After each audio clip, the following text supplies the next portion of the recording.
तो एपिसोड की शुरुआत में हम देखते हैं कि वहीं पर बैठा हुआ ताओ अपने रूम में न्यूज़ पढ़ रहा था और ये कहने लग जाता है कि ओह गॉड रियली। क्योंकि जब से वो उस डंजन से वापस आया था तभी से ही ड्यूक का काम काफ़ी बढ़ चुका था और इसलिए वो काफ़ी परेशान था और ऊपर से मीडिया वाले लोग भी अब सारी दुनिया में उसी के बारे में ही बातें कर रहे थे। वो अपने ज़्यादा काम करने की वजह से परेशान भी था, लेकिन उसके साथ साथ खुश भी था और इसी के बारे में ही वो उससे पूछता है कि तुम इतने खुश क्यों हो। ड्यूक उसे यही बताने लग जाता है कि यहाँ पर जितने भी गिल्ड्स के लोग हैं उनके ऊपर मीडिया अब अपना अपना प्रोपेगेंडा चला रही है। अभी तक उस बंदे का नहीं पता चल पाया जिसने गिल्ड को साफ किया था और मुझे पता है कि वो तुम ही हो। तो इस पर सीओ जो उनसे कहता है तो ये तो तुम्हारे लिए अच्छी बात है ना। फिर ड्यूक उससे यही पूछने लग जाता है कि क्या तुम मुझे बताना पसंद करोगे कि तुम कब अपने आप को रिवील करोगे। तो वो कहता है कि फिलहाल तो मैं खुद को रिवील नहीं करने वाला। तो ड्यूक उसे यही कहने लग जाता है कि अगर उन लोगों को पता चल गया कि तुमने ही उसी अनक्लियर्ड गेट को क्लियर किया है तो तुम्हारा नाम पूरी मीडिया पर फैल जाएगा। तो आगे से वो कहता है कि तुम्हें पता होना चाहिए ड्यूक, क्या तुम मुझे ये बात बताना पसंद करोगे कि आखिर लोग एक्सपेंसिव चीजें खरीदना क्यों पसंद करते हैं। ड्यूक आगे से उसे यही कहता है कि उसकी यही रीजन है कि वो एक्सपेंसिव होती हैं। तो इस पर सीओ जोन उसे कहता है कि वो स्पेशल होती हैं क्योंकि हर कोई उसे नहीं खरीद सकता। ड्यूक उसकी बात समझ गया था और यही कहने लग जाता है, अच्छा तो तुम दुनिया के लिए एक लग्जरी आइटम बनना चाहते हो, ना कोई तुम्हें पहचानेगा ना तुम्हें कोई जानेगा। सीओ जून उसे कहता है कि मैं सिर्फ यहाँ पर लग्जरी आइटम ही नहीं बनने वाला बल्कि एक ऐसा आइटम बनने वाला हूँ जिसे हर बंदे की तलाश होगी, हर कोई मेरे पीछे लग जाएगा। तो तुम समझ सकते हो कि मैं एक लेजेंडरी लिमिटेड एडिशन बनने वाला हूँ। ड्यूक अब उसकी सारी चालाकियां समझ गया था और वो भी उसकी बातों को अच्छे से समझने के बाद काफी खुश हो जाता है। सीओ जून उसे कहता है कि हाँ तुम सही समझे। ड्यूक जाकर फिर अपनी सीट पर बैठ जाता है और ये कहने लग जाता है कि तुम्हारी पर्सनैलिटी तो बहुत ही बुरी है और जो तुम्हारा ब्लड टाइप है क्या वो ऐसा है। सीओ जून एक और भी बात जानता था और वो बात ये थी कि वो ज्यादा देर तक उन लोगों को लटका कर नहीं रख सकता, जल्दी उन लोगों को पता चल जाएगा कि ये कौन था। क्योंकि उनके पास काफ़ी इंटेलिजेंट लोग भी होते हैं, वो ये बात भी कहना पसंद करेंगे कि आखिर वो बाकी गेट्स में क्यों नहीं गया, आखिर उसने इसी गेट को क्यों चूज किया। और इस तरह के बाकी जितने भी गेट्स होंगे वहां पर अब रिपोर्टर्स जाना शुरू हो जाएंगे और मुझ पर नजर रखेंगे कि कहीं कोई बंदा आ जाए और वो उसकी फोटो ले ले। और खुश होते हुए ये भी बताने लग जाता है कि मुझे भी ज़्यादा जल्दी नहीं है, लोगों को मैं थोड़ा वक्त देना चाहूँगा, वो मेरे बारे में और पता लगा लें। ये मेरी डिग्निटी का जो सवाल है।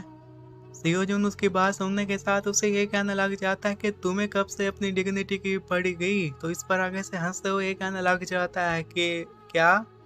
ड्यूक जल्दी से अपनी सीट पर खड़ा हो जाता है और उसे ये कहने लग जाता है कि हमें अब खाना खाना चाहिए। जिस पर सेयोजन उसे कहता है कि मैंने अभी अभी तो खाना फिनिश किया है। तो आगे से वो ये कहना लग जाता है कि तुम्हें और खाना होगा, खुद को स्ट्रॉन्ग बनाना होगा। अब खाना खाने के बाद ही वो फिर अपनी प्रैक्टिस शुरू कर देता है। वो काफ़ी एक्सरसाइज कर रहा था। अब इतने ज़्यादा एक्सरसाइज करने की वजह से वो अच्छा भी फील कर रहा था और थोड़ी देर के बाद जब उसकी एक्सरसाइज ख़त्म हो जाती है तो उसे मालूम होता है कि उसकी स्ट्रेंथ एक लेवल तक इंक्रीज कर चुकी है। जब ये खुशखबरी उसे मिलती है उसी के साथ अब उसकी मेहनत रंग ला चुकी थी तो वो काफ़ी खुश हो जाता है और कहता है कि फाइनली मैंने अपना काम कर लिया। काफ़ी देर तक एक जगह पर लेटकर वो आराम करता रहता है और काफ़ी देर के बाद फिर उस जगह पर खड़ा हो जाता है क्योंकि अब वो थोड़ा सा रिलैक्स फील कर रहा था और ये कह रहा था कि अब मुझे लग रहा है कि मैं जिंदा हूँ। फिर वो बाकी गेट्स के बारे में इंफॉर्मेशन चाहता था तो उसके हाथ में एक वॉच थी और उसी की मदद से वो उनकी इंफॉर्मेशन इकट्ठा करना शुरू कर देता है। तो उसे ये न्यूज़ मिल जाती है कि जो भी गेट रैप्चर्स थे वो अब बिगर होना शुरू हो चुके हैं। फिर उनमें से एक और गेट के बारे में इंफॉर्मेशन मिलती है जिसका नाम था ल्यूफ गार्डन गेट और ये 9 साल पहले अपेयर हुआ था और अभी तक किसी बंदे ने इसे क्लियर नहीं किया था। और वो जो गेट था, अगर एक गेट ज़्यादा दिन तक ओपन रहता है ना तो उसमें से मॉन्स्टर्स बाहर आना शुरू हो जाते हैं। तो इसलिए गवर्नमेंट ने इस गेट को क्लोज करने के लिए एक अच्छा खासा इनाम रखा है। जो कोई भी लीफ गार्डन के गेट को बंद करेगा उसे अच्छा इनाम मिलेगा। इनाम के चक्रों में पूरे शहर से काफी सारे लोग आए थे, इस गेट में इंटर हो गए लेकिन सभी के सभी मारे गए। उनकी तादाद कम न थी, पूरे 124 लोग थे।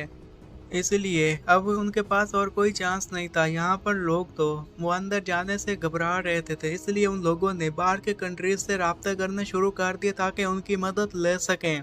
उन्होंने इसके लिए एक रूपी को बनाया था, वो इंडिया से आया था, उसका नाम था तुषार विशी। और विशी के बारे में अब तक जितनी भी इंफॉर्मेशन मिली थी उससे इस बात का अंदाज़ा लगाया जा सकता था कि वो एक जीनियस बंदा था और एरो चलाना अच्छे से जानता था। और अगर विशी के पोटेंशियल की बात की जाए तो वो गिलबर्ट ग्रीन के लेवल तक पहुंच सकता था। हाँ, हो सकता है कि उससे भी आगे बढ़ जाता। वो भी इस गेट में आया था, लेकिन यहाँ पर आते साथ ही मारा गया। उसकी उम्र सिर्फ 22 साल थी। उसका ब्राइट फ्यूचर यहीं पर डिस्ट्रॉय हो गया। जिस तरह वो उसकी और इन्फॉर्मेशन पढ़ता जाता है वो और भी परेशान होता जाता है और ये कहने लग जाता है कि ये तो काफ़ी शर्म की बात है, क्योंकि उसकी जगह पर मैं भी हो सकता था। मैं भी अगर उस गेट में जाता तो मैं भी मारा जा सकता था। वो अब अपने स्टैट्स की विंडो निकालता है और उसे देखते हुए ये कहने लग जाता है, इसलिए भी तो मैं और ज़्यादा मेहनत कर रहा हूँ, खुद को और ज़्यादा स्ट्रॉन्ग बना रहा हूँ, और ज़्यादा एक्सरसाइज कर रहा हूँ। मुझे अपने मैजिक को भी और ज़्यादा बढ़ाना होगा, तभी मैं उस गेट में जा पाऊंगा। लेकिन वहीं पर अगर मैं विशी की बात करूं तो वो एक राइजिंग स्टार था। अगर वो भी उस गेट को पार नहीं कर सका तो मुझे नहीं लगता कि मैं भी उस गेट को इतना इजीली पार कर पाऊंगा। अब मुझे अपनी जगह से खड़ा होना होगा, खुद को स्ट्रॉन्ग बनाना होगा, सारी पॉसिबिलिटीज के बारे में सोचना होगा। वहाँ पर सिचुएशन कैसी भी हो मुझे उससे निपटने का प्लान बनाना होगा। वो अब थोड़ी सी अंगड़ाई लेता है और फिर ये कहने लग जाता है कि चलो ये मामला तो एक साइड पर, लेकिन मेरे लिए खुशी की बात यही है कि मुझे अब फॉरेस्ट स्किल के बारे में अच्छे से पता है और मैं जल्दी इसका यूज़ करना भी सीख जाऊंगा। बस मुझे उस दिन का इंतज़ार है कि जब एक्चुअल फाइट में मैं इसका यूज़ करूंगा और देखूंगा कि इससे मुझे कितना फ़ायदा होता है। फिर वो लीफ गेट के पास पहुंच जाता है, उसके अंदर इंटर भी हो जाता है, उसके स्टैट्स देखने लग जाता है। उसे पार करने की एक ही कंडीशन थी कि उसके अंदर जितने भी मॉन्स्टर्स पाए जाते हैं उन सभी मॉन्स्टर्स को मारना, और इसके लिए लेवल 5 to 10 होना ज़रूरी है और यहाँ पर 4 लोग भी आ सकते हैं। इसे सारी इंफॉर्मेशन इकट्ठा करने के साथ ही वो यही बताने लग जाता है कि वहाँ पर अगर 4 लोगों का ग्रुप गया था, मारा गया, तो हो सकता है कि अंदर एक ट्रैप होगा, वरना 4 लोग इतना इजीली नहीं मारे जा सकते। वो एक जगह पर खड़ा होकर ये सारी बातें सोच ही रहा था कि तभी उसे आवाज़ें आना शुरू हो जाती हैं और वो थोड़ा सा हैरान हो जाता है। उसके सामने एक चीज़ अपीयर हो गई थी और वो भूल भुलैया जैसी थी। उसे देख के साथ कहने लग जाता है कि ये क्या चीज़ है। ये काफ़ी सस्पिशियस एरिया है, तो मुझे यहाँ पर एहतियात से रहना होगा। मुझे यहाँ पर चीज़ों को देखभाल करना होगी। और इस लूफ गेट में जो भी मॉन्स्टर्स होते हैं उन्हें लूफ्स का नाम दिया गया है, जो कि रात को आते हैं। तो वो एक जगह पर बैठ जाता है और ये कहने लग जाता है कि मुझे यहाँ पर आराम करना होगा और उनके आने का वेट करना होगा। अब वहाँ पर वो सो जाता है कि तभी लूफ्स आ जाते हैं और उसी की तरफ आगे बढ़ने लग जाते हैं। उनकी आवाज़ की वजह से उसकी आंख खुल जाती है और ये कहने लग जाता है कि तुम लोग जो यहाँ पर आए थे एटलीस्ट मुझे बता तो देते। और फिर उसकी सेंस भी एक्टिवेट हो गई थी और 2 लुइस वहाँ पर आए थे। उन्हें देखते साथ ही सीओ जून काफ़ी खुश हो जाता है और कहता है कि तुम्हें ठिकाने लगाने में तो मुझे ज़रा बराबर भी टाइम नहीं लगेगा। फिर वो उनकी स्पीड को चेक करता है, जो कि काफ़ी आराम से चल रहे थे। उनकी स्पीड काफ़ी स्लो थी और उनकी स्पीड को लेकर भी वो उनका मजाक उड़ाने लग जाता है। तभी एक लुइस उस पर अटैक कर देता है, तो वो उसके अटैक से फुर्ती दिखाते हुए आराम से बच जाता है। फिर वो खुद उन पर अटैक करने के लिए आगे बढ़ने लग जाता है। इसी बीच वो लुइस भी उसके ऊपर अटैक करते रहते हैं। ये उनके अटैक से बचकर आगे बढ़ता रहता है और उनके काफ़ी करीब पहुंच जाता है। उसने यहाँ पर फॉरेस्ट क्वीन की पावर का इस्तेमाल किया था और उसके पास जो भाला था उसे स्नो में चेंज कर दिया था। उन दोनों को ठिकाने लगाने के साथ खुश होते हुए ये कहने लग जाता है कि फॉरेस्ट क्वीन की पावर तो मेरे काफ़ी काम आ रही है। फिर उसे पीछे कुछ और आवाज़ें सुनाई देने लग जाती हैं, तो वो अपना फेस पीछे की तरफ करते हुए ये कहने लग जाता है कि यहाँ पर तो एक मॉन्स्टर का समुंदर आ रहा है और मैंने अभी अभी जिन 2 मॉन्स्टर्स को मारा है ये तो उनके सामने काफ़ी छोटे लग रहे हैं, वो तो काफ़ी बड़े बड़े हैं, उनकी तादाद भी काफ़ी ज़्यादा है। लेकिन वो वहाँ पर आ चुका था तो हिम्मत नहीं हारने वाला था। वो अपनी फुर्ती दिखाते हुए अपने भाले का इस्तेमाल करते हुए उन मॉन्स्टर्स पर अटैक करके उनका काम ख़त्म करने लग जाता है। अब उसे फाइट में थोड़ी सी देर हो गई थी। वो उनका भरता बनाने के बाद ही थोड़ा सा रिलैक्स हो जाता है। वो कहने लग जाता है कि बस ये इतने से थे, इन्हें तो हराने में बस थोड़ी सी ही देर लगी। कि तभी फिर उसकी नज़र साइड पर पड़ जाती है जहाँ पर और उसी की तरफ आ रहे थे और वो ये कहने लग जाता है कि अभी मैंने जिनके साथ फाइट की ये तो उनसे 2 गुना ज़्यादा बड़े हैं और ये यहाँ पर क्या कर रहे हैं, इनकी तादाद ख़त्म क्यों नहीं हो रही। अब तो उसके भी पसीने छूटना शुरू हो जाते हैं और वो यही कहने लग जाता है कि अब प्लीज़ मुझे कोई ये बात मत बताना कि मैं एक को मारता हूँ तो वो 2 में चेंज हो जाते हैं, ये मल्टीप्लाई होते जा रहे हैं। वो अब उनसे बचने के लिए आगे भागने लग जाता है और चिल्लाते हुए यही कहने लग जाता है कि आखिर इस किस्म के यहाँ पर और कितने बादशाह पाए जाते हैं, मुझे और कितने मॉन्स्टर्स के साथ फाइट करना होगी। कि तभी ही वो लीव्स उसके ऊपर पीछे से अटैक कर देते हैं। इससे बच पाना उसके लिए भी काफ़ी मुश्किल था तो वो वहीं पर गिर जाता है। जैसे ही वो लुइस उस पर और ज़्यादा अटैक करने के लिए अपने इन्हीं मैजिकल पावर्स का यूज़ करते हैं तो उनसे बचने के लिए ये भी एक शील्ड बना लेता है। इसी शील्ड की वजह से वो उनके अटैक से बाल-बाल बच जाता है और फिर खुद को संभालने के साथ उन पर अटैक करने का इरादा करता है। जब वो देखता है कि वो लुइस उसके काफ़ी करीब आ चुके हैं कि तभी ही वो फिर अपनी स्किल दिखाते हुए अपनी पावर का यूज़ करते हुए उन पर अटैक करके एक बार फिर उनको मार देता है। लेकिन इतने सारे मारने के बावजूद भी वो अभी तक उन्हें नहीं हरा पाया था। वो और ज़्यादा आ जाते थे और ये सब कुछ देखने की वजह से वो ये कहने लग जाता है कि इस सब की वजह से अब मैं काफ़ी थक चुका हूँ, अब मुझे और कितनी देर फाइट करना होगी। मैं जानता हूँ कि मैं काफ़ी थक चुका हूँ, लेकिन मैं ये बात भी जानता हूँ कि इसको क्लियर करना मेरे लिए भी इम्पॉसिबल नहीं है। लेकिन फिर भी एक चीज़ मुझे यहाँ पर काफ़ी ज़्यादा बोदर कर रही है, क्योंकि मेरे पास एक एक्स ग्रेड फ्रेश स्किल है और ये यहाँ पर मेरे लिए ज़्यादा दिक्कत नहीं होनी चाहिए थी। और मुझे यही समझ में नहीं आ रहा कि अगर यहाँ पर 4 लोग इनके साथ फाइट करने के लिए आते तो वो तो इन्हें आराम से हरा देते। और जैसा कि यहाँ पर इन्हें हराने के लिए काफ़ी स्ट्रॉन्ग लोग आए थे, यहाँ पर बाकी दुनिया से भी प्लेयर्स आए थे और उनमें विशी भी शामिल था, तो फिर वो इन्हें क्यों नहीं हरा पाया? क्योंकि जितना मैं उसके बारे में जानता हूँ, यहाँ पर आकर वो आते लुइस को आराम से मार सकता था और बाकी टीम के लोग उसकी मदद करते हुए उनका खात्मा कर सकते थे। वो चारों मिलकर इन सभी को मार सकते थे, तो फिर उसने ऐसा क्यों नहीं किया? ये बातें भी उसके ज़हन में चल रही थी और फिर वो आगे बढ़कर उन पर अपनी पावर दिखाते हुए अटैक करके उनका काम ख़त्म करता जा रहा था। जब वो उन सभी को मार देता है, उसी के साथ ही उसके ज़हन में फिर आखिर ये सवाल था कि आखिर विशी ने उनको क्यों नहीं मारा, वो फेल क्यों हो गया? और उसे ये बात भी मालूम हो जाती है कि उसने लीफ गार्डन को अब क्लियर कर लिया है। और ये सब कुछ करने के बाद वो यही कहने लग जाता है कि इन्हें हराने में तो मुझे काफ़ी टाइम लग गया और मैंने अपनी आंखों के सामने थोड़ा बहुत पास्ट भी देख लिया। चलो जो भी हो जाए, जब तक मैं जिंदा हूँ तब तक तो मेरे लिए सब कुछ ठीक है। अब वो रिलैक्स हो गया था, खुश हो गया था क्योंकि उसने इस गेट को क्लियर कर लिया था। लेकिन जैसे वो अपनी जगह पर खड़ा होता है तो वो भूल भुलैया में फंस चुका था और ये कहने लग जाता है कि मैं इस जगह पर कब आ गया और ये जगह है कौन सी। वो थोड़ा सा आगे बढ़ने लग जाता है ताकि इस जगह को देख सके। थोड़ा सा ही आगे गया था कि तभी उसे कुछ लाशों की स्मेल आने लग जाती है। थोड़ा सा ही आगे जाता है तो साइड पर उसे कुछ लाशें भी नजर आ गई थी। उन्हें देखने के साथ वो यही कहने लग जाता है कि ये लोग तो शायद यहाँ से भागने की कोशिश कर रहे थे। मेरे ख्याल में ये भुलैया ज्यादा काम नहीं आने वाली थी। उन लोगों ने अपनी जान दे दी, वो भी इस भूल भुलैया में। अब वो चलते चलते उस भूल भुलैया के एंड पर पहुंच जाता है और कहने लग जाता है कि अभी तक तो मुझे यहाँ पर कोई खास खतरा नजर नहीं आया और शायद जिस जगह पर मैं आया खड़ा हूँ वही इस भूल भुलैया का एंड है। वो बस थोड़ा सा और आगे जाता है। अब एंड को चेक करने लग गया था कि तभी उसके कोने में उसे एक लाश नजर आ जाती है और उसके लाश के पास एक तीर कमान पड़ा हुआ था। तो वो कहता है कि हाँ, ये तो एक तीर कमान था जो कि चमक रहा था। वो फिर जल्दी से उसके पास जाता है और उस बो को गौर से देखने के साथ ये कहने लग गया था कि जहाँ तक मुझे याद है इससे टेम्पेस्ट का नाम दिया गया था। फिर वो जाकर उस बो को उठा लेता है और ये कहने लग जाता है कि इस सब के लिए एक्सक्यूज मी। हवा में तीर चलाता है और ये कहने लग जाता है कि इससे जो चलाया जाना तीर है उसकी स्पीड काफ़ी तेज़ होती है। वो हवा को चीरता हुआ अपने निशाने पर जाकर लगता है और ये बो तो विशी के पास थी। अगर ये बो विशी के पास थी तो इस बंदे के पास क्या कर रही है? क्या यही जो मेरे पास लाश पड़ी हुई है, क्या यही विशी है?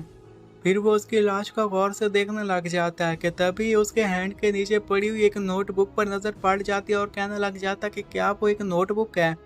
वो अब उसके हाथ से वो नोटबुक लेते हुए ये कहने लग जाता है कि मैं जानना चाहता हूँ कि आखिर ये नोटबुक किसकी है, इस नोटबुक का ओनर कौन है।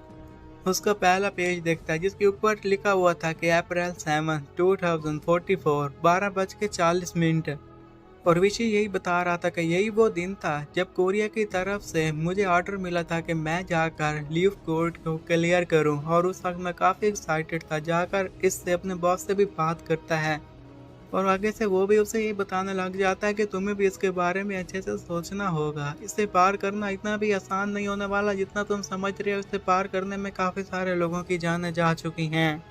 हो सकता है कि तुम्हारी भी इसमें जान चली जाए और तुम वापस ना आ सको। और ये बात सुनने के साथ विशी थोड़ी देर के लिए खामोश हो जाता है और फिर खुश होते हुए ये कहने लग जाता है कि कोरियन लोग खुद मेरे पास आए हैं मेरी हेल्प मांगने के लिए, तो मुझे लगता है कि मुझे उनकी हेल्प करनी चाहिए। और वैसे भी ये टीचिंग्स ऑफ विष्णु है तो मैं भला कैसे इनकार कर सकता हूँ।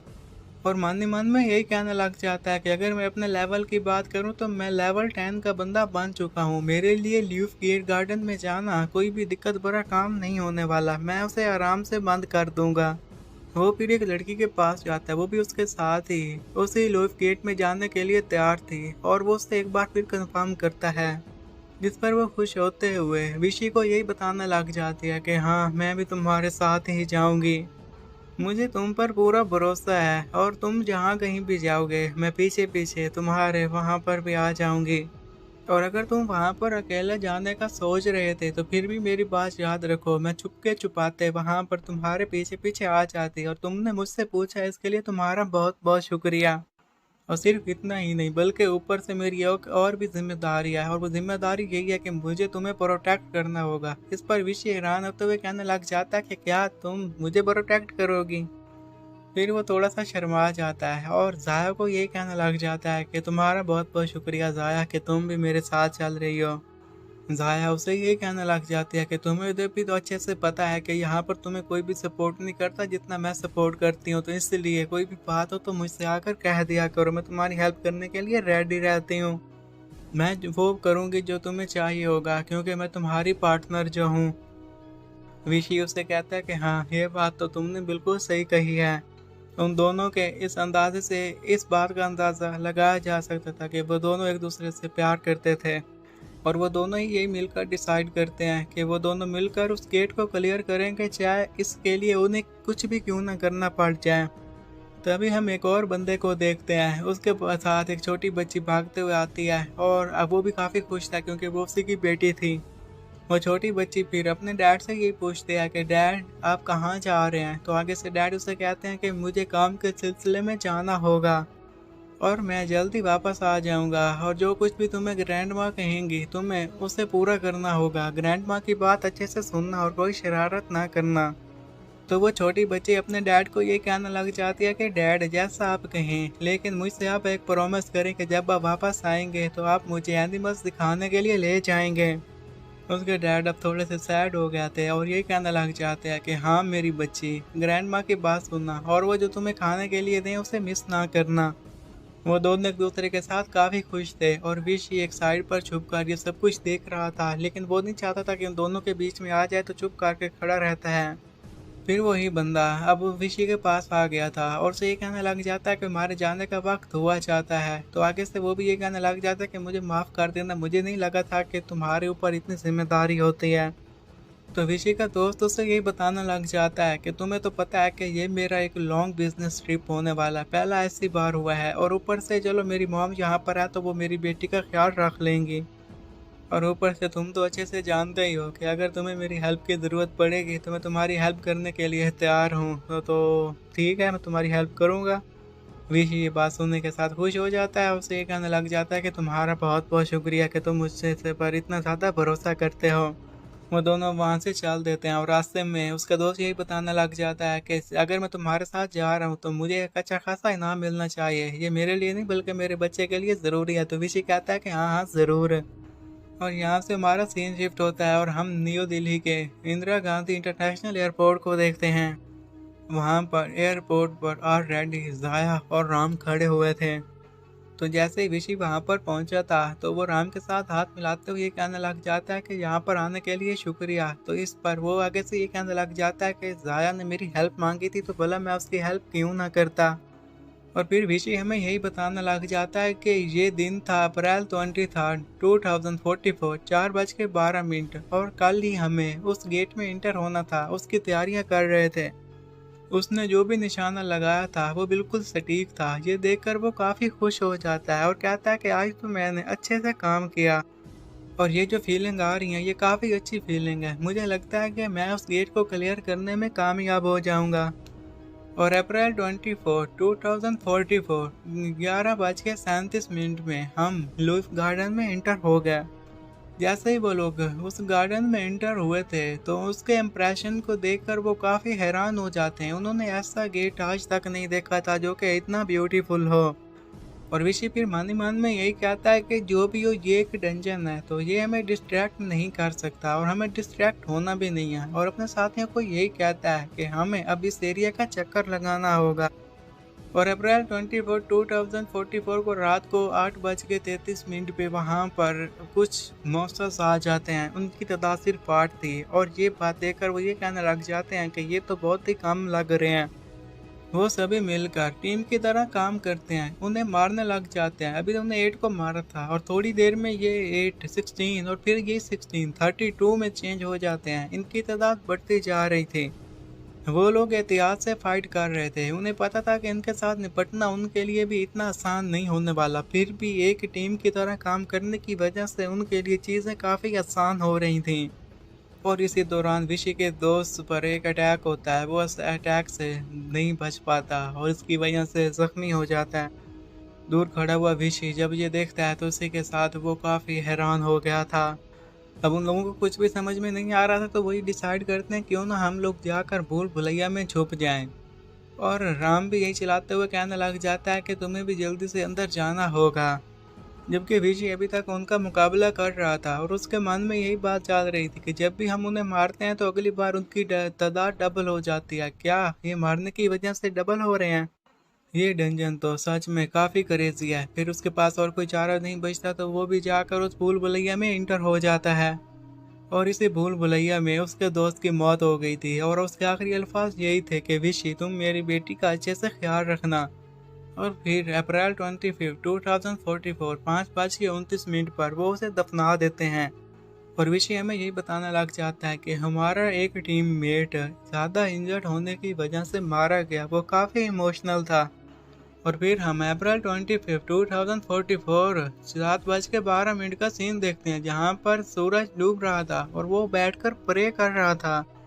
और विशी यही कह रहा था कि ओ ग्रेट शिवा, आप मेरे ऊपर मर्सी कीजिएगा। मैं चाहता हूँ कि कल भी मैं बैठकर डायरी लिखूं जो मैंने कल लिखी थी। फिर वो वहाँ पर बैठकर डायरी में होने वाले वाकयात को लिखने लग जाता है और ये कहने लग जाता है कि हमने 4th वेव ऑफ लुइस को रात मार दिया था और आज उनकी 5th वेव होने वाली है और इसमें टोटल 120 आएंगे। हम यहाँ पर अपनी जान की बाजी लगाकर उनके साथ फाइट कर रहे हैं और मुझे लगता है कि अब उनमें से सिर्फ 40 ही बाकी रह गए हैं और यहाँ पर मैं अपनी तरफ से पूरी कोशिश करूँगा कि मैं ही उनके साथ निपटूँ। फिर वो साइड पर पड़ी हुई साया की तरफ देखता जो कि सो रही थी और ये उसे देखते साथ आसमान की तरफ देखते हुए ये कहने लग जाता है कि मुझे लगता है कि आज रात तुम्हारी आखिरी रात होने वाली है और कल ही हम इस जगह को छोड़कर यहाँ से चले जाएंगे। और इसके साथ साथ वो ये भी प्रे करता है कि यहाँ पर कोई 5th वेव ना आए, बस 5th पे ही हमारा काम ख़त्म हो जाए। और फिर उनकी 5th वेव आ जाती है। रात का वक्त था। फिर फाइट करते हैं और इस फाइट में साया की जान चली गई थी। इससे विशी और भी ज़्यादा दुखी हो जाता है और उसे कहने लग जाता है कि मैंने प्रॉमिस किया था कि मैं इसे क्लियर करूँगा, लेकिन अगर मैं इसे क्लियर करता हूँ और तुम नहीं होती तो फिर इस क्लियरेंस का मुझे क्या फ़ायदा। वो उसे अपनी गोदी में लेकर बैठा हुआ काफ़ी इमोशनल था कि पीछे से उसे एक आवाज़ सुनाई देती है जो कि उसे ये कह रही थी कि विशी अब तुम्हारे मरने का वक्त हुआ चाहता है। वो कोई और नहीं बल्कि राम था। उसके हाथ में एक नाइफ था और उसी नाइफ का इस्तेमाल करके वो पीछे से विशी के ऊपर अटैक कर देता है, जिससे विशी फुर्ती दिखाते हुए तेजी से उस जगह से उठ खड़ा होता है और उसके इस अटैक से बाल बाल बच जाता है। तो राम उसे ये कहने लग जाता है कि तुम मेरे अटैक से बच गए तो सच में जैसे तुम्हारी कहानियां सुनी थी कि तुम इंडिया के नंबर 1 राइजिंग स्टार हो, वो कहानियां बिल्कुल सही थी। अब थोड़ा सा नाइफ लगने की वजह से उसके बाजू से काफ़ी सारा ब्लड निकल रहा था और उसकी आइज को देखने के साथ ही ऋषि ये कहने लग जाता है कि राम तुम तो एक फाइंड हो। वो काफ़ी इमोशनल था, काफ़ी गुस्से में आ जाता है और उसे ये कहने लग जाता है कि तुम भला हमें कैसे धोखा दे सकते हो? ज़ाया तुम्हें यहाँ पर लेकर आई थी और तुम एक फाइंड हो, उसे कैसे पता नहीं चला? हमें कैसे पता नहीं चला? तो इस पर राम यही कहने लग जाता है कि तुम मुझसे बहुत ही स्टूपिड सवाल पूछ रहे हो। ये बहुत ही सिंपल है। तुम्हें पता होना चाहिए कि तुम्हारी लवर स्टूपिड थी, जैसे तुम हो। जैसे मैं यहाँ पर तुम लोगों के साथ फाइट करने के लिए आया था तो मुझे नहीं पता था कि यहाँ पर कितने लुइफ हैं, तो मैंने इंतजार करने का सोचा। मैं तुम्हारे साथ फाइट करता रहा और इसमें तुम्हारे दोनों दोस्तों की जान चली गई। अब मेरे पास मौका है कि तुम्हें मार दूं। इस पर उसे और भी गुस्सा आ गया था और वो ये कहने लग जाता है कि तुम एक बास्टर्ड हो। राम उसे ये कहने लग जाता है कि तुम्हारा बहुत बहुत शुक्रिया कि हमारे दरमियान ये सारी चीज़ें क्लियर हो चुकी हैं। अब तो तुम्हारे पास टेम्पेस्ट है, तुम वो मुझे दे दो और फिर अपने टीममेट्स के साथ मर जाओ। ये सुनने के साथ ही विश वहाँ से भागने लग जाता है और पीछे से वो ये कहने लग जाता है कि मुझे नहीं लगा था कि तुम इस तरह यहाँ से भाग जाओगे, लेकिन ये मैटर नहीं करता, मैं तुम्हें पकड़ लूँगा। क्योंकि जिस नाइफ से उसने उसके बाजू पर अटैक किया था उसमें पॉइजन था और आहिस्ता आहिस्ता वो पॉइजन विशी की बॉडी में फैलना शुरू हो जाता है। विशी जो कि भाग रहा था वो ये कहने लग जाता है कि यहाँ पर सिक्स्थ वेव भी होने वाली है, वो जल्द मौसम यहाँ पर आ जाएंगे और ऊपर से मेरे लिए तो भागना भी मुश्किल हो रहा है। मुझे तो ऐसा लग रहा है कि मेरे साथ बासु है ही नहीं, लेकिन फिर भी मैं यहाँ पर ऐसे नहीं मरना चाहता। और वो भागते भागते अब उस इमेज में इंटर हो जाता है। उस भूल भुलैया में इंटर होते साथ ही यही कहने लग जाता है कि नहीं, ऐसा नहीं हो सकता, मैं यहाँ पर ऐसे नहीं मार सकता। वो फिर जाकर एक कोने में बैठ जाता है और ये कहने लग जाता है कि मुझे ऐसा लग रहा है कि मेरे साथ कोई बाजू नहीं है और इस पॉइजन की वजह से मेरी हालत ख़राब होती जा रही है। या तो मैं पॉइजन के हाथों मारा जाऊंगा या फिर उन्हीं लुइफ के हाथों मारा जाऊंगा। फिर वो डायरी लिखने लग जाता है जिसमें उसने यही कहा था कि अगर अगर कोई यहाँ पर इस डायरी को ढूंढ ले तो फिर फैमिलीज को जाकर बता दे कि उन हम माफ़ कर दीजिएगा। और इतना सब कुछ पढ़ने के साथ ही सीओ जून यही कहने लग जाता है कि बस यहाँ पर इतना कुछ लिखा हुआ था। फिर वो थोड़ा सा सफ़े पढ़ता है तो मालूम होता है कि यहाँ पर कुछ और भी पेजेस हैं जिसमें उसने यही लिखा हुआ था कि अगर मेरे दोस्त जिंदा होते तो हम इस डंजन को क्लियर कर देते। इसमें हमारी कोई गलती नहीं थी, ये सारी गलती फाइंड्स की गलती थी। मुझे फाइंड्स पर काफ़ी गुस्सा आता है, वो काफ़ी बुरे होते हैं और मैं यही चाहता हूँ कि लॉर्ड शिवा मुझे आप अपनी इंटरनल सोल बना लीजिए। और यही उसके आखिरी अल्फाज थे जो कि उसने उस डायरी पर लिखे थे। वो मरने के करीब था और यही कह रहा था कि मैं बस इतना ही चाहता हूँ कि जिसने गुनाह किया है उसे उसकी सज़ा मिले और जो कोई भी ये पढ़ रहा है वो जाकर मेरे पेरेंट्स को सब कुछ बता दे। ये सारी बातें पढ़ने के साथ सीओ जून ये कहने लग जाता है तो मैंने इस सारी बातों से एक बात का अंदाज़ा लगा लिया है। जब मैं यहाँ पर आया था तो 2 लुइफ ने मेरे ऊपर अटैक किया था। जब वो 4 लोग यहाँ पर आए थे तो उनके ऊपर 8 लुइफ ने अटैक किया था। इसीलिए इस गेट को पार करना मेरे लिए काफ़ी आसान हो गया। अगर मैं यहाँ पर 3 और लोगों के साथ आता तो हमारे लिए मुश्किलात बढ़ती जाती और गेट को अब पार करना इतना भी आसान नहीं होता। लेकिन ये चीज़ें मुझे काफ़ी ज़्यादा सीख कर रही हैं, मुझे इनके बारे में ज़्यादा नहीं सोचना चाहिए। और फिर वो उसकी डायरी को भी रख लेता है और कहता है कि इसे मेरे साथ ही जाना चाहिए। तभी फिर साइड पर पड़े हुए टेम्पेस्ट को देखने के साथ ये कहने लग जाता है कि जहाँ तक बात है इस टेम्पेस्ट की, मुझे लगता है कि ये मेरे साथ थोड़ी देर तक रह सकता है। और ऐसा बिल्कुल भी नहीं है कि मैं इसे इनाम के तौर पर लिए जा रहा हूँ या फिर पेमेंट के तौर पर लिए जा रहा हूँ। मैं विशी तुमसे एक प्रॉमिस ज़रूर करता हूँ कि मैं उस फाइंड को ढूंढ लूँगा, उनसे तुम्हारा बदला लेकर रहूँगा। वो उस जगह पर खड़ा हो गया था, उसने वहाँ से जाने का इरादा बना लिया था और यही कहने लग जाता है कि बाद में मिलेंगे। तुम इंडिया के सच में एक यंग हीरो थे, इंडिया के राइजिंग स्टार थे। और यही उसके आखिरी अल्फाज से ये कहते साथ ही वो अब उस मेज से बाहर आ जाता है। जैसे ही वो टावर में पहुंचा था तो वहां पर ड्यूक ये बातें सुनने के साथ काफ़ी खुश हो जाता है और फिर न्यूज़पेपर लेकर कहता है कि तुमने बिल्कुल सही कहा था। अब पूरी दुनिया के न्यूज़पेपर्स पर सिर्फ उसी प्लेयर के बारे में बताया गया जिनकी आइडेंटिटी के बारे में उन्हें नहीं पता, लेकिन वो जानना चाहते हैं कि वो बंदा कौन है जिसने जाकर लीव के गेट को क्लोज किया। तो सीओ जॉन उसे ये कहने लग जाता है कि मैंने तो तुम्हें इसके बारे में पहले ही बताया था कि यहाँ पर क्या होने वाला है। वो काफ़ी थका हुआ था, ये शायद उसी फाइट की वजह से था। सीओ जून फिर दियोक को यही कहना लग जाता है कि तुम इतनी सुबह सुबह यहाँ क्या करने के लिए आ गए, तुम फोन पर भी तो मुझे ये सब कुछ बता सकते थे। तो आगे से वो यही कहने लग जाता है कि अगर मैं तुम्हें फोन पर बता देता तो इतना मजा ना आता जितना अब मजा आ रहा है। फिर अचानक ही उसे एक और बात याद आ जाती है और वो यही कहने लग जाता है कि इंडियन गवर्नमेंट की तरफ से तुम्हारे लिए एक मैसेज आया है जो कि मैं तुम्हें बताना चाहता हूँ। मैंने ये डायरी जाकर उनकी फैमिली को पहुंचा दी थी, इसलिए उनकी गवर्नमेंट और उसकी फैमिली ने मुझे शुक्रिया कहा था।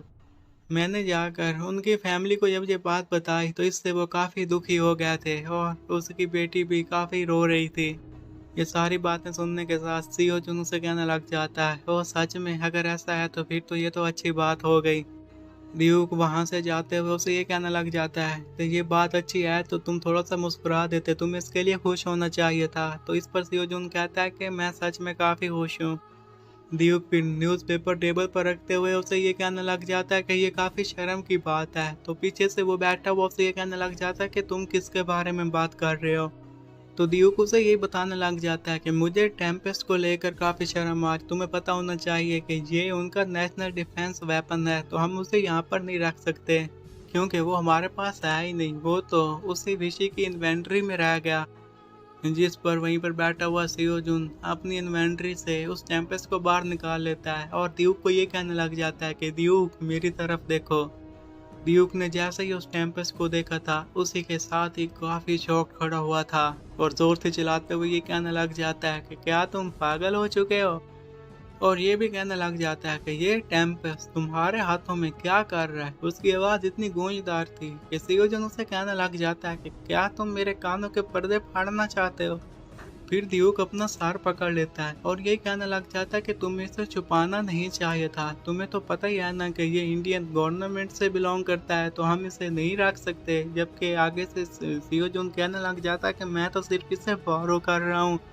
अब थोड़ी देर के बाद रिलैक्स होने के बाद ड्यूक उसे यही बताने लग जाता है कि मेरे पास एक प्लान, अगर तुमसे कोई टेम्पेस्ट के बारे में पूछे तो तुम बता देना कि विशी ने मरने से पहले अपनी इन्वेंट्री में से ये तुम्हें दे दिया था, या फिर जो तुम्हारे दिल में है तुम वो कह देना, मेरा अब इससे कोई लेना देना नहीं है। तो सीओजन से कहने लग जाता है कि तुम्हें इन बातों को लेकर फिक्र करने की कोई ज़रूरत नहीं है, मैं जानता हूँ कि मैं इसे कैसे यूज़ करूँ, मैं इस मामले में काफ़ी सेंसिटिव हूँ, तुम्हें तो पता ही है ना।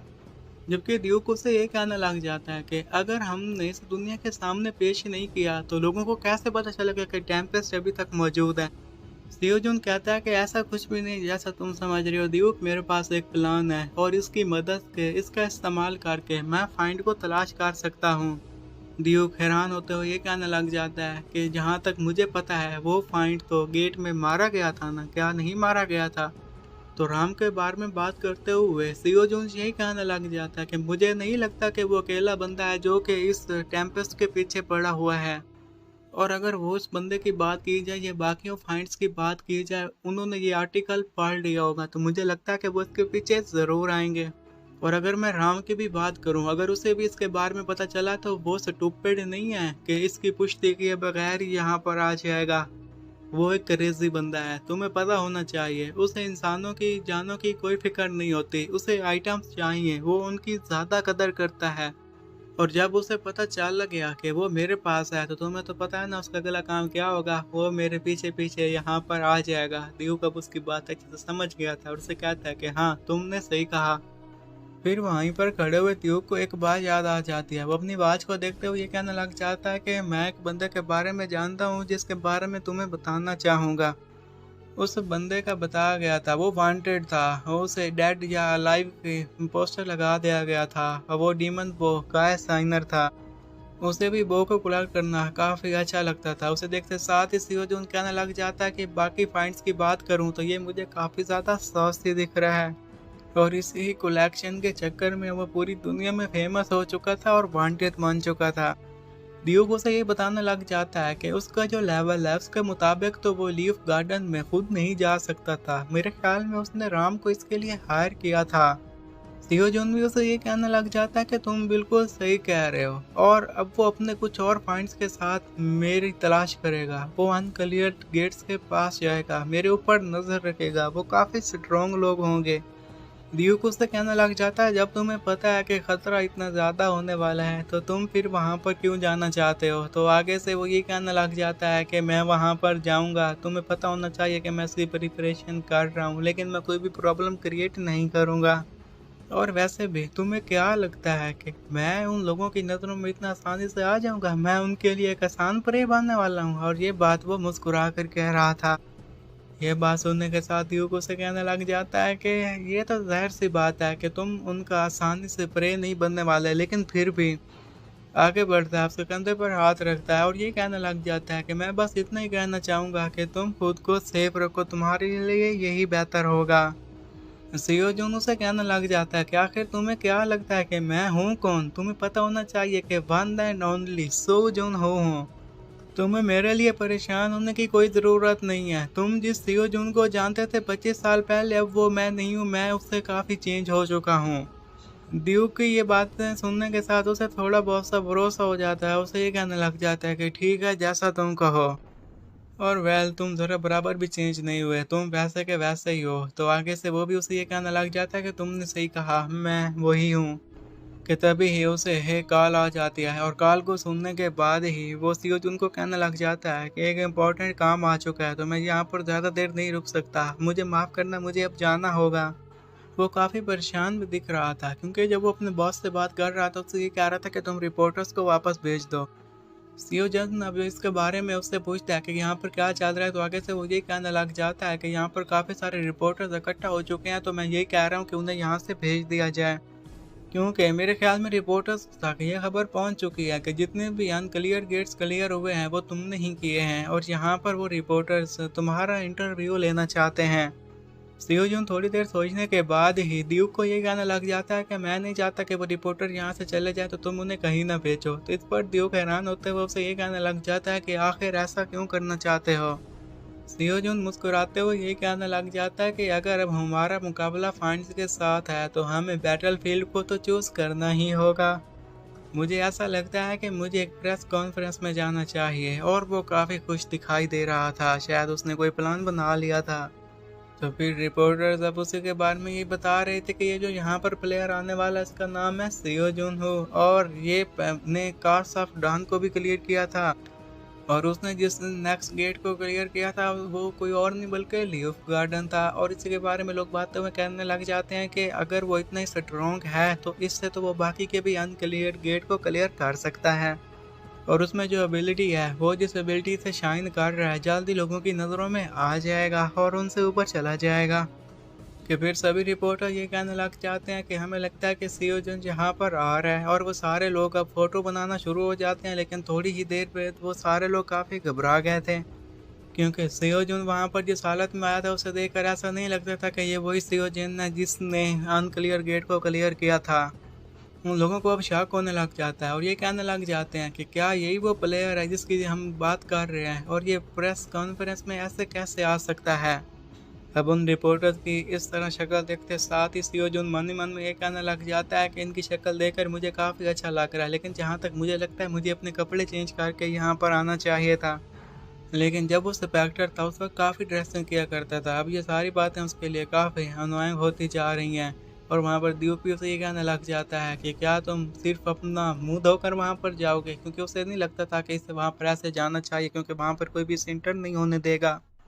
फिर सियोजन वहाँ पर उबासी लेते हुए सभी लोगों को ये बताने लग जाता है कि मेरा नाम है सियोजून, मैं यहाँ पर प्रेस कॉन्फ्रेंस करने के लिए आया हूँ, अगले 30 मिनट तक तुम मेरी ही बात सुनोगे।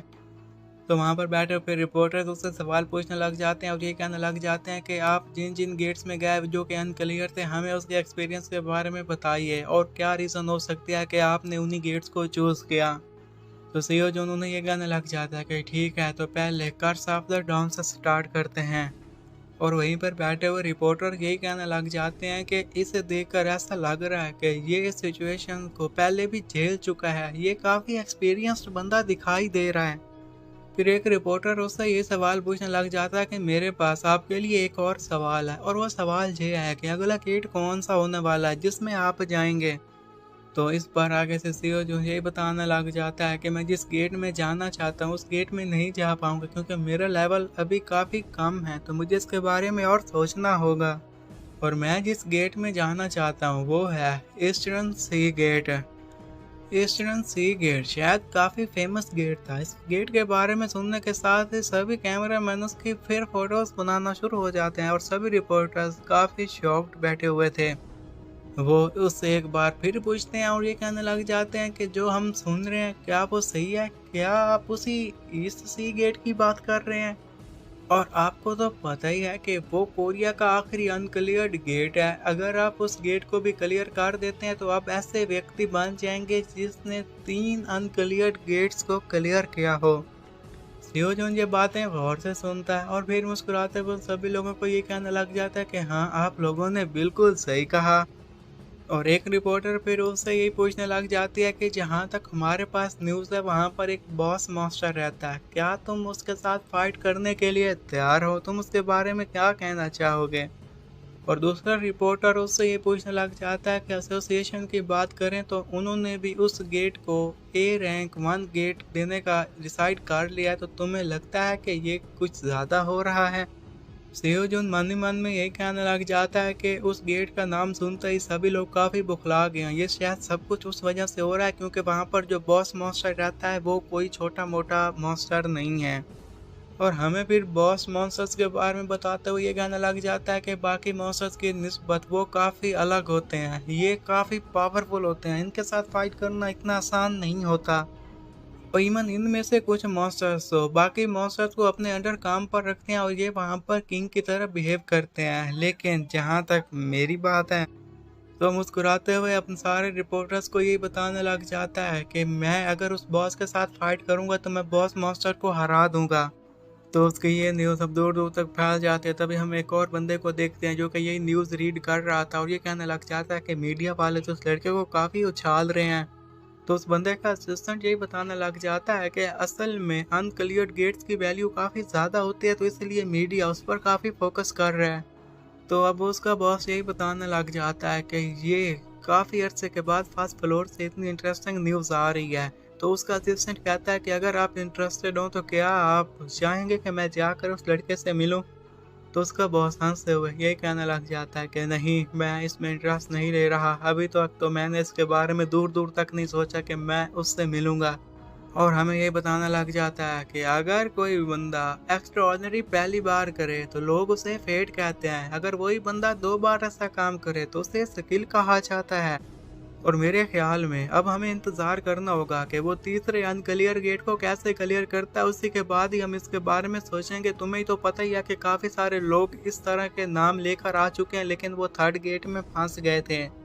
तो वहीं पर उसका असिस्टेंट बैठ जाता है, वो काफ़ी डरा हुआ था और यही कहने लग जाता है कि मैं आपकी बात अच्छे से समझ गया, अगर सीओ जून पास होता है तो फिर। तो उसका बॉस कहने लग जाता है कि हाँ, ये तो एक मिरेकल होगा, तो फिर मैं उसे पर्सनल इन्विटेशन दूंगा। शिन सोंग ह्यून की तरफ से उसे पर्सनल इन्विटेशन जाएगा। और फिर हम सीओ जून को देखते हैं जिसके पास एक पेपर था और पेपर को पढ़ते हुए कहने लग जाता है कि leader of top guild in Korea Duke है। उसके पास वो पेपर कोई और नहीं बल्कि ड्यूक लेकर आया था। इन पेपर को देखने के साथ ही आगे से सियोजून कहने लग जाता है कि मैं इसे भी पास कर लूँगा, मैं इसे भी पास कर लूँगा, तुम्हें मेरी परेशान होने की कोई ज़रूरत नहीं है। इतने सारे पेपर्स को देखने के साथ फिर वो ये कहने लग जाता है कि इतने सारे पेपर्स यहाँ पर क्या कर रहे हैं। तो इस पर वो आगे से ड्यूक बताने लग जाता है, तुम्हें तो पता है कि उस प्रेस कॉन्फ्रेंस के बाद तुम काफ़ी फेमस हो गए हो, तुम एक हॉट न्यूज़ बन चुके हो। उन्हें एक चीज़ की ज़रूरत थी, उसके लिए वो लोग पेपर को चेक कर रहे थे। तो वो ये सब कुछ के साथ ड्यूक ये कहने लग जाता है कि हमें कोई बंदा मिल जाएगा जो यहाँ पर हेल्प करने के लिए आ जाएगा। फिर जब सीओ चुंग से ये कहने लग जाता है कि क्यों ना मैं आखिरी उस गेट में इंटर ही ना हूँ, तो आगे से ड्यूक अजीब से फेस बनाकर कहता है कि नहीं, ऐसा नहीं हो सकता, तुम्हें उस सब गेट में इंटर होना ही होगा। फिर उस एक और कागज़ को पढ़ता है, वहाँ पर ये बताने लग जाता है कि मैं एक फादर को ढूंढ रहा हूँ। उसके बारे में ये बताया गया कि उसकी एक बेटी है जिसका इलाज नहीं हो सकता, उससे एक टर्मिनल डिजीज़ है और अगर हमें उसका क्योर करना है तो उसके लिए एक साइंडर फॉक्स के कोर की ज़रूरत पड़ सकती है।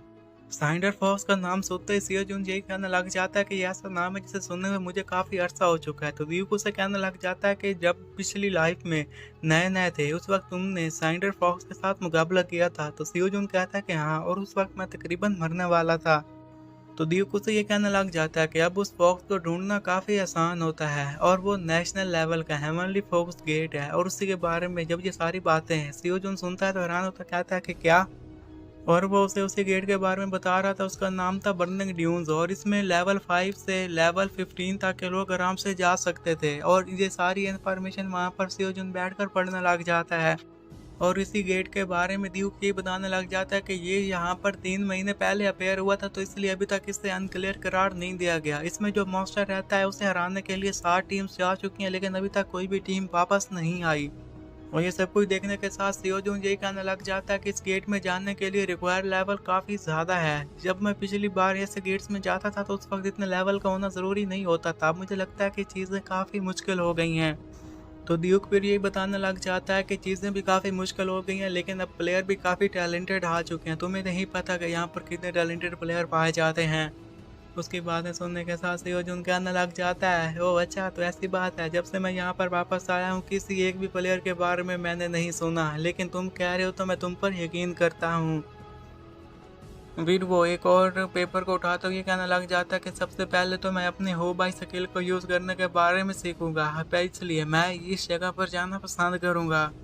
तो ड्यूक कहने लग जाता है कि ये तो मेरे दोस्त की कमीशन है। तो आगे से फिर सियो जून हैरान होते हुए कहने लग जाता है, तुम्हारा दोस्त वो कौन है, मुझे उसके बारे में क्यों नहीं बताया। तो ड्यूक को तो ये बताने लग जाता है कि क्या तुम्हें मियुंगो ग्रुप के बारे में पता है, वो उसका सीईओ है। तो आगे से जब वो पूछता है कि वो कौन, क्या वो चोई मान ह्यूग का बेटा है, तो आगे से ड्यूक कहता है कि नहीं, ये उसका दूसरा बेटा है, उसका नाम है चोई पिल हो। वो दोनों वहाँ पर बैठे हुए उसके बारे में बातें कर रहे थे कि तभी दरवाजे पर नॉक होता है और वो दोनों दरवाजे की तरफ देखने लग जाते हैं। तो जैसे दरवाज़ा ओपन हुआ था कि तभी अंदर एक लड़की आ जाती है और ये कहने लग जाती है कि प्रेसिडेंट, आपने मुझे यहाँ पर बुलाया, आखिर क्या बात थी कि आपने मुझे यहाँ पर बुलाया। तो इस पर देव कहने लग जाता है कि मिस आप यहाँ पर आ गई, मैं यहाँ पर आपको सू जून के सेक्रेटरी और मैनेजर के तौर पर अपॉइंट करता हूँ, तो आप इसका अच्छे से ख्याल रखिएगा। सियो जून ये सब कुछ देखने के साथ मन ही मन में ये कहने लग जाता है कि चाहे प्रेसिडेंट मेरे ऊपर कितना भी आसान क्यों ना करो, मैं कितना भी फेमस क्यों ना हो जाऊं, लेकिन उनकी ये तमाम हरकतें मुझे काफ़ी सस्पिशियस लग रही हैं।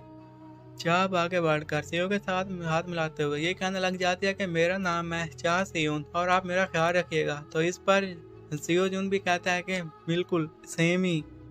और ड्यूक फिर ये बताने लग जाता है कि सियो जून इस प्रेसिडेंट म्योंग से इसके बारे में बात की थी, तो आप इसका अच्छे से ख्याल रखना, ये लड़की काफ़ी टैलेंटेड है, फ्यूचर में तुम्हारे काफ़ी काम आ सकती है। अपनी तारीफ सुनने के साथ ही चाह ये कहने लग जाते हैं कि प्रेसिडेंट आपका बहुत बहुत शुक्रिया कि आप मेरी इतनी तारीफ कर रहे हैं। तो इस पर ड्यूक ये कहने लग जाता है कि ठीक है, फिर तुम दोनों को आज से काम पर लग जाना होगा, क्योंकि मुझे अच्छा सा रिजल्ट चाहिए। तो मुझे लगता है कि तुम लोग मेरी बात अच्छे से समझ गए होगे। अब हम देखते हैं कि चा और सियो जून गाड़ी में जा रहे थे, तो सियो जून उससे ये पूछते हैं कि आप मियुंगो ग्रुप के बारे में क्या जानते हैं। सियो जून उनसे कहता है कि वो कोरिया का नंबर 1 ग्रुप है। तो आगे से चा कहने लग जाती है कि वो लोग अपना पूरा टैक्स देते हैं, उनका कोई स्कैंडल नहीं है, उनका रिकॉर्ड बिल्कुल क्लीन है, उनकी लाइफ परफेक्ट थी। लेकिन फिर क्या होता है कि एक ट्रेजेडी हो जाती है। जोई पिल हो की एक डॉक्टर है, उसका नाम है नानजिंग और उसे बीमारी है और वो है सेवरेज सिंड्रोम। इस सिंड्रोम का नाम सुनने के साथ ही सियो जून ये कहने लग जाता है कि ये एक ऐसी बीमारी है जो कि हाई येन एनर्जी के लोगों में आती है और इसका सिर्फ एक ही इलाज का तरीका निकाला गया है कि उसे इस किसी के साथ ट्रांसप्लांट करना होगा जिसके पास हाई यंग एनर्जी होगी, तभी ही उसकी बॉडी एग्जिस्ट कर पाएगी। और वे चाव से ये बताने लग जाते हैं कि इस बीमारी का इलाज एक और तरीके से किया जा सकता है और वो है कि साइंडर फोक्स की कोर को हासिल किया जाए। 29 साल पहले स्पेक्टर वहाँ पर गया था और उसने उस फॉक्स को कोर को हासिल किया था। और जहाँ तक स्पेक्टर नेम की बात है तो मैं उनको काफ़ी एडमायर करती हूँ। तो वहीं पर बैठा हुआ सियो जून हैरान हो जाता है, लेकिन वो उसे नहीं बता सकता था कि असल में वही स्पेक्टर है।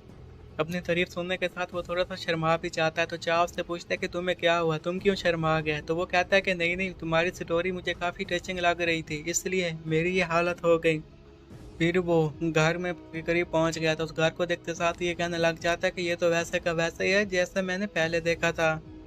ये सुनने के साथ ही चाह कहने लग जाते हैं कि क्या तुम यहाँ पर पहले भी आ चुके हो। तो इस पर सियोजुन कहता है कि हाँ, मैं पहले भी आ चुका हूँ, लेकिन ये काफ़ी पुरानी बात है। चाह उससे कहने लग जाती है कि आप यहाँ पर रुककर थोड़ा सा इंतज़ार कीजिए, मुझे पहले अंदर जाना होगा और चीज़ों को श्योर करना होगा, फिर ही मैं आपके पास आऊँगी। कि तभी वहाँ पर एक बंदा आ जाता है और दोनों गौर से उसे देखने लग जाते हैं। तो आगे से वो बंदा ये कहने लग जाता है कि क्या तुम ही सियो जुन हो? क्या मैंने सही कहा ना? तुमसे मिलकर मुझे काफ़ी खुशी हुई। मैं तुम्हारा ही इंतज़ार कर रहा था। मेरा नाम है चोई पिल हो।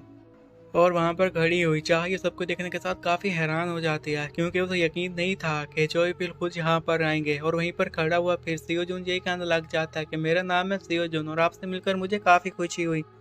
चोई पिल तेजी से आगे बढ़ता है और उसका हाथ मिलाते हुए ये कहने लग जाता है कि तुम ही वो बंदे हो जिसने 2 अनक्लियर गेट को क्लियर किया है। तुमने लोगों के सिटीजन यहाँ भी रहते हैं उनकी सेफ्टी का ख्याल रखा, इसलिए तुमसे मिलकर तो मुझे काफ़ी फ़ख्र हो रहा है। बस उसने यही बातें की थी, फिर थोड़ा-सा इमोशनल हो जाता है और सीओ जॉन गौर से उन्हें देखने लग जाता है। तो आगे से जोई पिल जी कहने लग जाता है कि मेरी एक ही ख्वाहिश है। तो फिर ये कहते साथ ही उसके सामने झुक जाता है और ये कहने लग जाता है कि मेरी यही ख्वाहिश है कि मेरी जो बेटी ही सुन है ना, वो काफ़ी बीमार है। मैं चाहता हूँ कि तुम उसका इलाज कर दो। मैं तुम्हारा काफ़ी शुक्रगुज़ार रहूँगा। सीओ जी उन्होंने कहता है कि ठीक है, मैं आपकी बात अच्छे से समझ गया। मुझे लगता है कि अब हमें अंदर जाकर इसके बारे में बात करनी चाहिए। आपको एक साइंडर फॉक्स का कोर चाहिए, क्या मैंने सही कहा ना? जोई पियो ये कहने लग जाता है कि मैंने इस बीमारी के बारे में बहुत कुछ पता लगाया और जो मुझे इन्फॉर्मेशन मिली उससे यही कहा जा सकता है कि साइंडर फॉक्स का कोर ही है जिसकी मदद से मैं अपनी बेटी का इलाज कर सकता हूँ, और इसके अलावा हमारे पास और कोई तरीका नहीं है।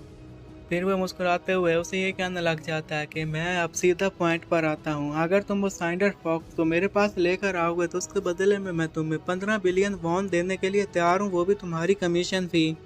और सिर्फ इतना ही नहीं, अगर इसके अलावा तुम्हें कोई और मटेरियल चाहिए होगा या फिर आइटम चाहिए होगा तुम उसके बारे में मुझसे बात कर सकते हो, मैं तुम्हें वो भी दिलवा सकता हूँ। और उसी के पास बैठी हुई चाह ये सब कुछ सुनने के साथ काफ़ी हैरान थी, लेकिन चुप रहती है। उसके मन में यही बात चल रही थी कि ये कमीशन फ़ी तो काफ़ी ज़्यादा लग रही है, और मुझे लगता है कि इस कमीशन फ़ी को सुनने के साथ सीओ जून कभी भी हेल्प करने से इनकार नहीं करेगा। कि तभी सीओ जून कह देता है कि मैं इस ऑफ़र को डिक्लाइन करता हूँ। ये सुनने के साथ चोई पिल भी काफ़ी शॉक्ड थे और वो भी एक दफ़ा चिल्लाकर ये कहते हैं कि क्या। और वहीं पर बैठी हुई चा भी हैरान थी, उसे भी समझ में नहीं आ रहा था कि आखिर इसने इनकार क्यों किया। जोई पिल्स ये समझ रहे थे कि शायद इसे और पैसों की ज़रूरत है, तो वो उसे यही कहने लग जाते हैं कि मैं तुम्हें इसके लिए 25 देना चाहता हूँ या फिर 30 भी चलेगा। मुझे लगता है कि अगर ये भी काफ़ी नहीं है तो तुम और भी डिमांड कर सकते हो। तो इस पर सीओ जोन उसे ये कहने लग जाता है कि मैंने ऐसा नहीं कहा कि आप प्राइस को बढ़ा दीजिए। अगर आप मुझे 10 बिलियन वॉन देंगे तो वो भी मेरे लिए काफ़ी रहेगा। और ये सुनने के साथ ही जब जोईपिल उससे पूछता है कि इसके पीछे क्या रीज़न है, तुम्हें कम पैसे क्यों चाहिए, तो आगे से वो ये कहने लग जाता है कि जब स्पेक्टर निम ने ऑफर एक फ्रेंच कमिश्नर से ली थी तो उसे 100 मिलियन वॉन मिल गए थे। वो कमिश्नर कुछ भी देने के लिए तैयार था, वो अपनी बेटी को बचाना चाहता था, लेकिन सिर्फ नाम ने कोई और नहीं, ज़्यादा सिर्फ 100 मिलियन वॉन ही लिए थे। और इसलिए मेरी रीज़न भी बस सिंपल ही है कि मुझे उस फैमिली का बिल्कुल भी फ़ायदा नहीं उठाना चाहिए जो फैमिली काफ़ी मजबूर हो। अब वहाँ पर उनके दरमियान बातें तय पा चुकी थी। जैसे बाहर आते हैं तो वहाँ पर चाव से कहते हैं कि मैं गाड़ी को पार कर लूँ, तुम थोड़ा सा आगे जाओ। इस पर वो कहता है कि ठीक है, मैं तुम्हारी बात समझ गया। और वहाँ से जाते हुए फिर चाव से ये पूछने लग जाती है कि क्या तुमने भी स्पेक्टर की वो स्टोरी सुनी हुई है। ये सुनना ही था कि सीओजू नवाज अजीब सा फेस बना लेता है और कहने लग जाता है कि हाँ हाँ, मुझे एसोसिएशन प्रेसिडेंट ने सारी बातें बताई थी, मुझे ड्यूक ने उसके बारे में बताया था, और वो उसका क्लोज फ्रेंड जो था ना। और वो उससे ये भी कहने लग जाता है कि क्या तुम्हें भी इस स्टोरी के बारे में पता है, फैक्ट्री जा के जो था ना निम, वो काफ़ी गोल्ड था, मैकेनिकल था। तो आगे से जा कहती है कि नहीं नहीं, मैंने ऐसी कोई खबर नहीं सुनी, मुझे इस पर कोई यकीन नहीं है। और खुश हो जाती है, ये कहने लग जाती है कि उस जैसा अच्छा बंदा ही ऐसे काम कर सकता है जैसा काम तुमने बताया। अगर वो कोल्ड और हार्ड होता तो ऐसे काम कभी भी ना करता। उसकी बात सुनने के साथ ही जब सीओ जो उनसे कहता है तुम्हें लगता है कि वो एक अच्छा बंदा था, तो इस पर चाह कहने लग जाती है कि मुझे ऐसा लगता तो था, लेकिन जैसे मैंने तुमसे उसके बारे में तारीफ सुनी, वो स्टोरी सुनी, तो मुझे अब पक्का यकीन हो गया कि वो एक अच्छा बंदा था। क्योंकि जहाँ तक मैंने उसके बारे में सुना है, उसकी पेरेंट्स को मार दिया गया था और कमिश्नर ने उसे 10 बिलियन वॉन की ऑफ़र की थी, लेकिन उसके बावजूद भी उसने फ़ायदा नहीं उठाया और सिर्फ उससे 100 मिलियन वॉन ही लिए। और ये सब कुछ इसलिए होता है कि एक बंदा जो कि काफ़ी मजबूर हो, अपनी फैमिली को ना बचा पाया हो, उसकी यही कोशिश रहती है कि वो दूसरे की फैमिलियों को बचाएं। तो मुझे लगता है कि इसलिए वो खुले दिल का बंदा है और अच्छा बंदा है। और ये सुनने के साथ ही शिव थोड़ा-सा तो हैरान हो जाता है और फिर हँसते हुए ये कहने लग जाता है कि मुझे क्या पता कि उसके बारे में क्या बातें फैली हुई हैं या वो कैसा था, जो कोई भी हो, हमें उससे क्या लेना-देना। अब जैसे ही वो वापस ड्यूक से मिलने के लिए गया था कि तभी ड्यूक फिर अजीब-सा फेस बनाकर ये कहने लग जाता है कि मिस चा के साथ तुम्हें कैसा लगा? वो कैसी लड़की है? सियोजुन उसे कहने लग जाता कि अभी तक तो मुझे उसके साथ 2 घंटे ही गुज़रे हुए हैं, लेकिन जहाँ तक मुझे पता चला है कि वो चीज़ों को बताने में काफ़ी अच्छी है। तो आगे से वो ये कहने लग जाता है कि जल्दी तुम्हें उसके बाकी टैलेंट के बारे में भी पता चल जाएगा। क्योंकि जहाँ तक मैं चाह के बारे में जानता हूँ, उसके पास जो एबिलिटीज़ हैं ना, वो यहाँ कोरिया की अच्छी खासी गिल्ड में आराम से काम कर सकती है। वो लोग उसे रखने के लिए भी तैयार हो जाएंगे, लेकिन उसके बावजूद भी उन्होंने एसोसिएशन को ही चूज़ किया। ये सब कुछ फैक्टर की वजह से है। थोड़ा सा आगे से चलने के साथ ही वहीं पर सियोजून रुक कर जब ड्यूक से ये पूछता है कि हम कहाँ पर हैं, तो आगे से वो ये कहने लग जाता है कि अब तुम सब्जेक्ट चेंज करने के बारे में ना सोचो, मैं जो तुम्हें बात बता रहा हूँ तुम्हें उसके बारे में गौर करना होगा। वहाँ पर फिर वो अपना हाथ स्कैन करता है और सामने का दरवाज़ा ओपन हो जाता है। जैसे ही दरवाज़ा ओपन हुआ था तो वो ये बताने लग जाता है कि अगर तुम्हें किसी मॉन्स्टर को हराना है जैसा कि साइंडर फॉक्स, तो तुम्हें उसके लिए हथियारों की भी तो ज़रूरत पड़ेगी ना। मैं तुम्हें यहाँ पर इसलिए इस रूम में लेकर आया हूँ ताकि यहाँ पर आते साथ ही तुम्हें काफ़ी सारी यूज़फुल चीज़ें मिल सकती हैं। तुम इन चीज़ों का इस्तेमाल करके उन मॉन्स्टर्स को मार सकते हो। उन्हें मारने में तुम्हें काफ़ी आसानी हो सकती है। तुम्हें जो कोई अच्छा लगेगा तुम उसे हासिल कर सकते हो। और इन दैन मैं तुम्हें एक और बात भी बताना चाहता हूँ कि पिछले 25 सालों में हमारी टेक्नोलॉजी पहले से काफ़ी आगे बढ़ चुकी है। तो यहाँ पर तुम्हें जो भी वेपन मिलेंगे वो काफ़ी एडवांस होंगे। हमने यहाँ पर जितने भी वेपन बनाया, जिस मटेरियल से बनाया, तुम उसके बारे में इमेजिन ही नहीं कर सकते। और इसकी वजह से हमने प्लेयर की ट्रेडिशन को काफ़ी हद तक चेंज कर दिया है। अब फिर वो सिर्फ सवार उठाने का कहता है। जैसे ही सीओ ने सवार उठाई थी तो आगे से ड्यूक उसे कहना लग जाता है कि तुम इसके ऊपर मैजिक का इस्तेमाल करो। तो इस पर वो काफ़ी हैरान था और कहता है कि क्या मैं मैजिक का सवार पर इस्तेमाल करूँ। जैसे ही उसने उस पर मैजिक का इस्तेमाल किया था कि इसी के साथ ही उस सवार पर लाइटनिंग होना शुरू हो जाती है, वो चमक जाती है। ये देखते साथ ही सियोजून काफ़ी हैरान हो गया था और इस पर ड्यूक उसे ये बताने लग जाता है कि अगर तुम्हारे पास थोड़ा बहुत भी मैजिक है और तुम उस मैजिक का इस्तेमाल इस सवार पर करोगे तो ये सवार तुम्हारे काफ़ी काम आ सकती है, और इसलिए मुझे लगता है कि ये सवार तुम्हें रखनी चाहिए। तो वो खड़ा हुआ उसी सवार के बारे में सोच रहा था कि तभी ड्यूक बताने लग जाता है कि हमारे पास एक शील्ड है जिसे हम मैजिक के साथ इन्फ्यूज़ कर सकते हैं, हमारे पास मैजिक बॉम्ब है। ये सारी बातें सुनने के साथ सियोजिन कहने लग जाता है, अच्छा तो आजकल के प्लेयर इन चीज़ों का इस्तेमाल करते हैं। जैसे ही उसने ये बात कही थी उसी के साथ ही ड्यूक फिर उसकी तरफ देखने लग जाता है और ड्यूक उसे एक्सप्लेन करने लग जाता है कि तुम्हें पता होना चाहिए कि हाईटेक वेपन जो होते हैं ना वो काफ़ी एफिशिएंट होते हैं, तो इसलिए मुझे लगता है कि उन्हें इनका इस्तेमाल करना चाहिए। और फिर वो इसका इस्तेमाल क्यों ना करें। फिर जैसे ही वो उससे पूछता है कि ये जो रैंकर गाइस होते हैं वो क्या चीज़ इस्तेमाल करते हैं, तो ड्यूक कहने लग जाता है कि मैं उनके बारे में श्योर नहीं हूँ, शायद वो कस्टम मेड वेपन्स का इस्तेमाल करते हैं। सियोचुन जब इन सारे वेपन्स को देखता है और इन वेपन्स को देखने के साथ ही फिर वो ड्यूक को ये बताने लग जाता है कि ये वेपन तो ट्वाइस से कुछ भी डिफरेंट नहीं है। अगर वो पैरीडेटर के सामने जाएंगे ना तो मुझे लगता है कि पैरीडेटर तो उनकी हालत ही ख़राब कर देंगे, और अगर मॉन्स्टर्स में जाएंगे तो मॉन्स्टर्स तो उनके टुकड़े टुकड़े कर देंगे। सिर्फ वहाँ पर प्लेयर का मैजिक ही इस्तेमाल हो सकता है। और वो ड्यूक को ये भी कहने लग जाता है कि ड्यूक तुम्हें पता है ना कि आखिर एक लो लेवल के डंजन में भी बड़े बड़े लेवल के मॉन्स्टर्स आ सकते हैं, इसलिए वो वहाँ पर मारे जाते हैं। और वो अपने सिस्टम के बारे में यही बात करने लग जाता है कि इसमें मेरा सिस्टम भी काफ़ी मदद करने वाला है। और ड्यूक को ये बताने लग जाता है कि हमें ऐसे प्लेयर के साथ फाइट करनी चाहिए जिसका स्टैट हमारे से रिलेट करता हो, इससे हमें एक्सपीरियंस होगा और हम और भी ज़्यादा स्ट्रॉन्ग बनते जाएंगे। ड्यूक अब थोड़ा सा हैरान था। उसे ये कहने लग जाता है कि तुम्हें नहीं लगता कि ये वेपन अच्छे मॉन्स्टर्स के खिलाफ काम आ सकते हैं, तो इस पर त्योजुन कहता है कि हाँ मुझे नहीं लगता कि ये वेपन काम आएंगे। ड्यूक फिर हंसते हुए ये कहने लग जाता है कि हाँ तुमने ये बात तो सही कही है, इन हाईटेक वेपन्स का इस्तेमाल करके आज तक कोई भी प्लेयर बड़े गेट में नहीं जा सका और उससे पार नहीं कर सका, ये तो बस छोटे मोटे गेट्स के काम आ सकते हैं। सियोजन उसे कहता है हाँ अच्छा तो ऐसी बात है कि तभी साइड पर पड़ी हुई सवार पर उसकी नज़र पड़ जाती है। उसके पास जाकर वो ड्यूक से पूछने लग जाता है कि ये सवार कहाँ से आ गई। इस पर ड्यूक उसे बताने लग जाता है कि ये नए मटेरियल से बनाई गई है, तो मुझे नहीं लगता कि ये तुम्हारे किसी काम आने वाली है। बस ये सुनना ही था कि तभी ही फिर सियोजन से कहने लग जाता है कि क्या सच में तुम्हें ऐसा लगता है। जैसे ही वो अपनी सवार की पावर शो दिखाता है, इस पावर को देखने के साथ ही ड्यूक काफ़ी हैरान हो गया था और वहीं पर खड़ा हुआ फिर सियोजन से ये बताने लग जाता है कि ये दुनिया तो काफ़ी अमेजिंग बन चुकी है, यहाँ पर तो अब काफ़ी फन हो गया है। तो तभी हम गेट को देखते हैं, वहाँ पर काफ़ी सारे रिपोर्टर्स आए हुए थे और सिर्फ रिपोर्टर्स ही नहीं बल्कि वहाँ पर कुछ प्लेयर्स भी आ चुके थे। और इसी के बारे में ही चाह भी बता रही थी और वो ये कह रही थी कि साइंडर फॉक्स के कोर को हासिल करने के लिए 25 पार्टीज इंटरेस्ट ले रही हैं। यहाँ पर कुछ ऐसे पार्टिसिपेंट्स भी आए हुए हैं जो कि गिल्ड की तरफ से भेजे गए हैं। और वहीं पर फिर बैठा हुआ जैसे सीओजन टी को पीता है तो उसे वो काफ़ी अच्छी लगती है और इसके बारे में चाह ये कहने लग जाती है कि ये एक लेवेंडर टी है, क्या तुम्हें ये पसंद आ गई? सीओजन उनसे कहता है कि हाँ ये काफ़ी अच्छी है, जब मैं वापस जाऊँगा एक और कप मुझे देना।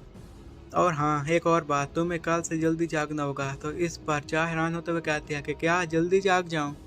तो सेहजोन गाड़ी से उतर गया था और मुस्कुराते हुए उसे ये कहने लग जाता है कि जब मैं इस साइंडर फॉक्स के कोर को हासिल करूंगा उसके बाद तो हमें काफ़ी कमीशन रिक्वेस्ट आने वाली हैं, जिससे तुम्हारा काम और भी ज़्यादा बढ़ जाएगा। और इसी के साथ ही एपिसोड भी यहीं पर ख़त्म हो जाता है।